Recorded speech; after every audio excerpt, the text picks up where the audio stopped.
we are going to look at some setup details for accordance to be used with Greek assignments. And I have accordance up. I have no windows currently displayed. In order to bring up a window, I come over here to the very far left. If I hover over this button, it says New. I'll click on that. I'll come down and hover over Greek text, move my cursor over, and click on NA28 Greek NT. That will bring that up. When I say click, I mean by default left click. If I mean right click, I will say right click. If I just say click, I mean left click. So here we have the Nestle Aland 28 Greek New Testament. It's up at John chapter 5. Actually, yeah, John chapter 5. This is where I was before, and I'll show you how to set the settings so that you will come back to where you left off the previous time. So let's do that. Let's go over to Edit and come down, click on Preferences. That will bring up the Preferences window. Under General, the very top one, notice that I have under Startup, I have it set to Last Session. That's where you want to have it set. That way when you come back up the next time, it will bring your accordance window up where you left off last time. That saves you a lot of time. You won't have to keep opening up windows that you had up previously. So set that to Last Session. Under Amplify, the next one down, for Greek, you're going to want to set the triple click default to Thayer. So I've set that to Thayer. And for Greek, this is all you're going to need to worry about at the moment. If you come down to Text Display, you can set your search highlighting. I set it to teal. You can set it to red, however you want to. This will be the color that you will see your search results, the actual words that you see. For instance, over here, this is Latin, but this is an example. The word you're looking for will show up in a different color. You can set that to whatever you want to.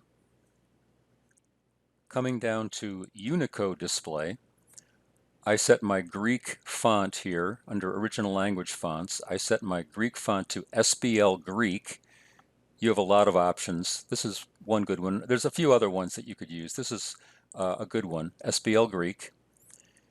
And then under Instant Details, you can set that source, that color to something that will be recognizable. I usually set the font size to medium so I can see it. I click Show Popover on click and hold. That is, I set that setting to on. That will allow you to click on a word and have the instant details show up. And I put the delay at short. That way when I click on it, the instant details show up immediately. And then down here, I would click everything.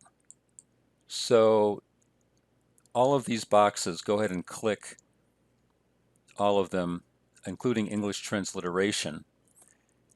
You may not need that later, but right now it will be helpful. And then you want full words. And at that point, go ahead and click OK. And you should be ready to go now.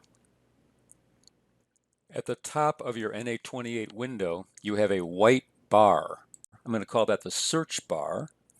Notice it says enter a word or phrase. This blue-gray oval here is set to verses. So that means I can type a verse in.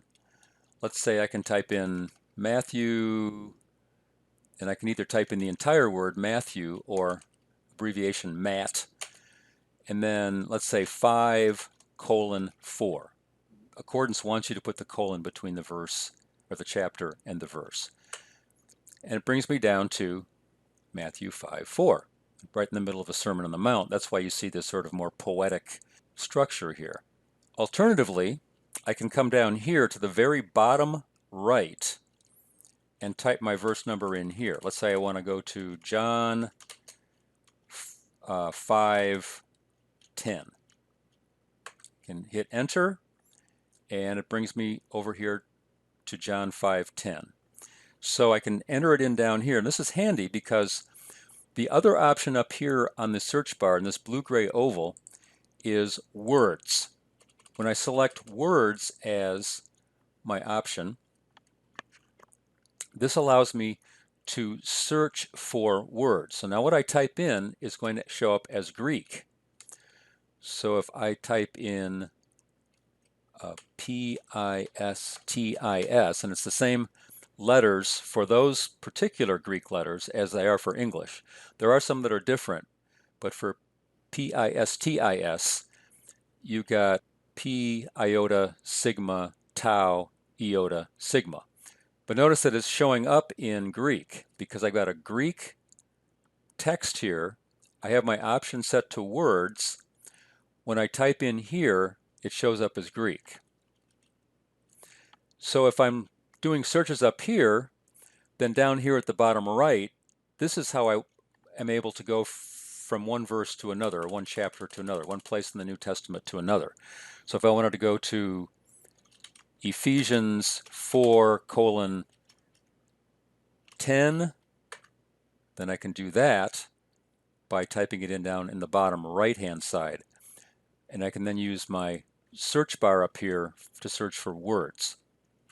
Now I'm going to show you how to set ranges. You are going to want to set 2 ranges for the assignments that you're going to be doing.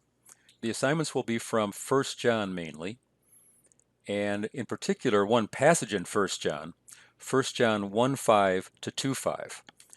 So we're going to set a couple of ranges.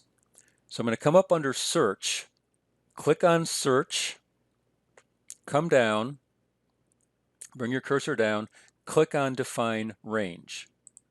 Notice that a window comes up. I'm going to click the new button. I'm going to define a new range, and I'm going to give it a name. And so I'm just going to name this range. Let's say I'm going to call it 1 John. You can name it whatever you want to. You could name it with a 1. And the range that I want to define is going to be the book of 1 John. And I'm going to type that as 1 space John. Now I'm going to come down here to verify. I'm going to verify it, and that will just tell me if my range is valid or not. It is. And so I'm going to say then update. Okay, now I have 1 John as one of the ranges that I can use. Now I'm going to define one other range. So I'm going to click new again. And the name here will be 1 John 1:5 to 2:5. You can name that however you want to, as long as you know what it is, of course. And then I'm going to come down and provide a range definition, and it's going to be, now I have to be more accurate here. It's going to be 1 space John 1:5 dash 2:5. So that's the more limited range that I want to define here. I'm going to verify that. So click on verify. Okay, it verified okay. If it wasn't okay, let's say I do Hezekiah 5:2 to 10:3. If I verify that, it tells me, of course, the book of Hezekiah cannot be found. All right, fair enough, since there is no book of Hezekiah. Okay, so 1 John 1:5 dash 1:5 dash 2:5.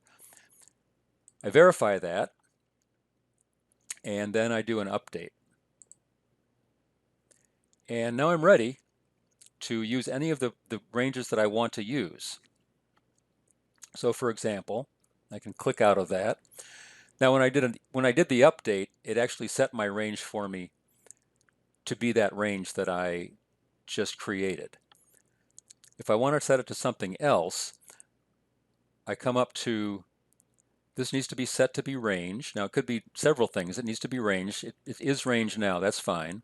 This little oval here, just below and to the left of the search bar, and then right to the right of that, here's my range. It's the one that I just defined. If I want a different range, let's say I want 1 John. I click on that. Now my range is 1 John. Now what this does is, when I do a search, I can set the range so that it will only find the words I'm looking for in that range. And that's very convenient. So in many cases, you're going to want to set your range to 1 John 1:5 to 2:5. Let me note that this bar here with your range and the actual limits of that range may not show up. I can make it go away by coming up here to the very right-hand side of my search bar and clicking this minus sign. Notice that the range went away.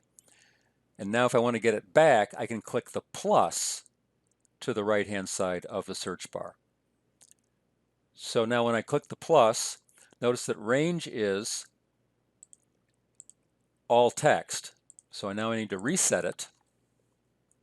If I want it to 1 John 1:5 to 2:5, I'm going to reset it to that range. And now my range is set for my search.